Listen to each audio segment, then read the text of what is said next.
All right, welcome back to Rowan's Ratchets after a multi-year hiatus. Today, we are working on something you've never seen before on our channel.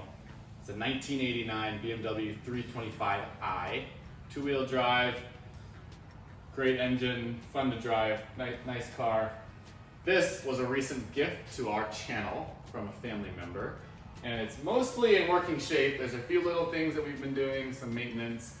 And today, we're going to be fixing this passenger window, which has the beautiful feature where it will roll down, but it will not roll back up. So we got to fix that, because what we did was we rolled it down, and now we got to get it back up. So we're going to be showing you step by step how to do that. If we can do it, anyone can. And look forward to taking you on the journey with us. I got my cameraman Rian here. And he did a 2-year sabbatical, which is why there's been no videos made. But yeah, we have a lot of other projects too coming down the pipeline. We currently have 6 vehicles under management of our channel. And a lot of projects going on, some old, some new, and excited to start getting back into it and showing you guys what we're all about. All right, to the content.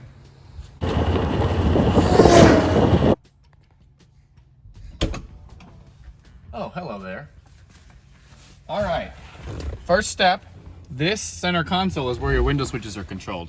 Driver side up, driver side down, passenger window up, passenger window down. So this side actually works and this bottom button works, but it's this top one that doesn't. So what we're going to attempt to do today before having to buy a new switch is we're going to just clean up all the connections, take it apart, clean everything up, put it back together and see if that works. Pretty simple. So what you do is the first thing is you need to get this boot lifted up. You can likely just grab it with your fingers underneath and just pull this up just like that. If you want, you can use something like an indoor, if you're gonna use a screwdriver, just make it soft and cover it with something so the metal of the screwdriver doesn't rub into it. So once you're here, this switch, you just take your hand underneath. There's a little, you can see there's a little gray electrical connector down there. You're just pushing that whole thing up and then we'll disconnect it outside of the console. So I'm just gonna reach down there with my hands and just kind of pop that up.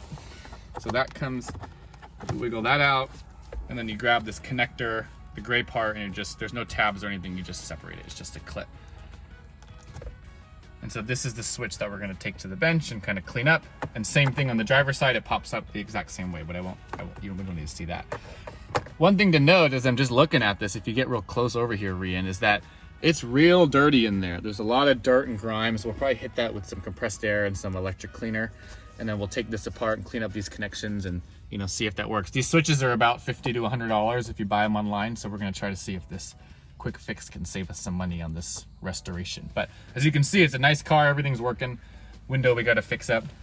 So we'll see you at the workshop.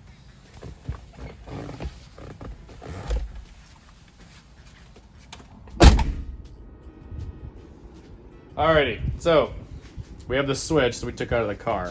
So basically what we need to do is we need to take off this bottom panel so we have access to all the electrical. So what we're gonna do is you can see on the bottom that the 2 long horizontal sides each have little holes in them. So 1, 2, 3, 4.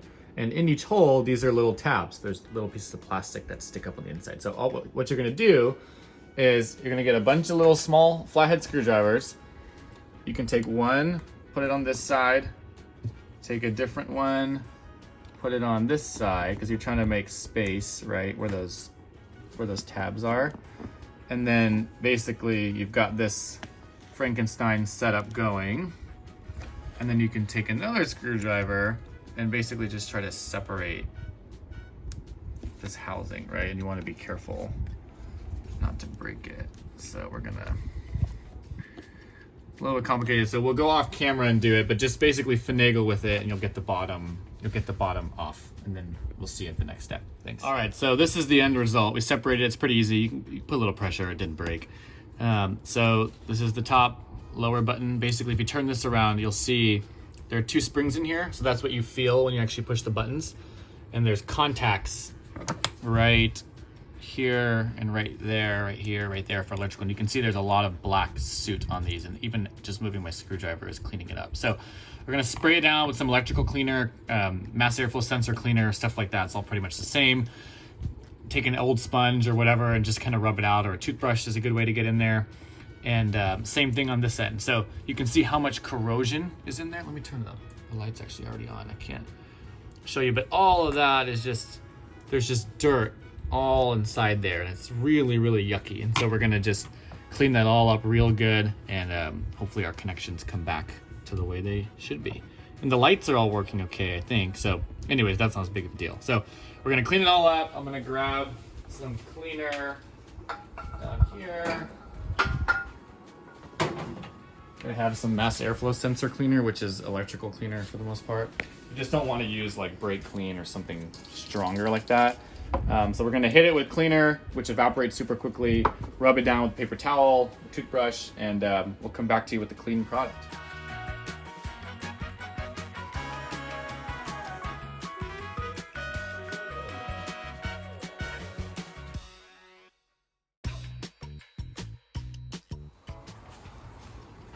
Alrighty, so we spent a couple minutes just cleaning it up. You can see how dirty the toothbrush got with all that black stuff on it. That all came off here. So I just sprayed it with a little bit of this airflow sensor cleaner, electrical sensor cleaner.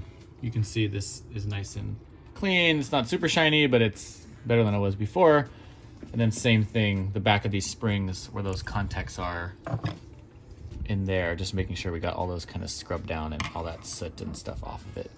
You can lube it with a little dielectric grease. We don't happen to have any, but I think it should be okay. So we're gonna put it back together and put it in the car and see if that fixed it. All right, so we're back in the car. I noticed that the clip itself was real dirty. So I have just a tiny little flathead screwdriver to get into all those channels. And then I'm gonna use just that same electrical cleaner and just kind of give it a little bit of love in there.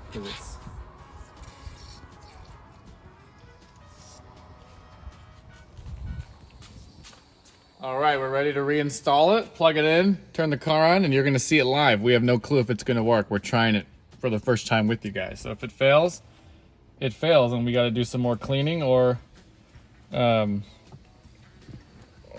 a new one. But let's see what we got. So we're gonna just get it plugged back in. Okay, that's plugged in. So before I put it all back together, let's turn the car on. Make sure it's all connected. I think we're good. Turn just a little bit on, just the power. And let's see the window right here. I'm gonna push the button and woo! Yay! Yes, we did it! That's awesome. Yeah, before it wasn't working. Let's try down. Let's see if down works. Oh my God, it worked. It is smoother than it's ever been. Still a little bit sticky, but I think that might be because the window hasn't really moved up in a while. See if it'll hold. Wow, that is really awesome. I'm super happy with that. How do you feel about that, Rian? It's a relief. Pretty cool, huh? Yeah, it's really We spent no money. This stuff is a couple dollars, which you should have laying around anyways. A couple screwdrivers, and you know, fix it up ourselves. Thanks for watching Rowan's Ratchets. We're gonna do the driver's side too. That one's working, but we're gonna just take it out and clean it up so that we can stop anything from happening in the future. Thanks, guys. Check us out. I told you we have a lot of stuff coming in the pipeline, so keep an eye out. Attention Rowan's Ratchets fans. You may have noticed while we were working in the workshop that the red truck is gone. We put it away in our grandparents' shed, and we hope to bring it back in 5 to 10 years for the next generation. Anyways, make sure you like and subscribe so we can post out our next video soon. Thank you for watching.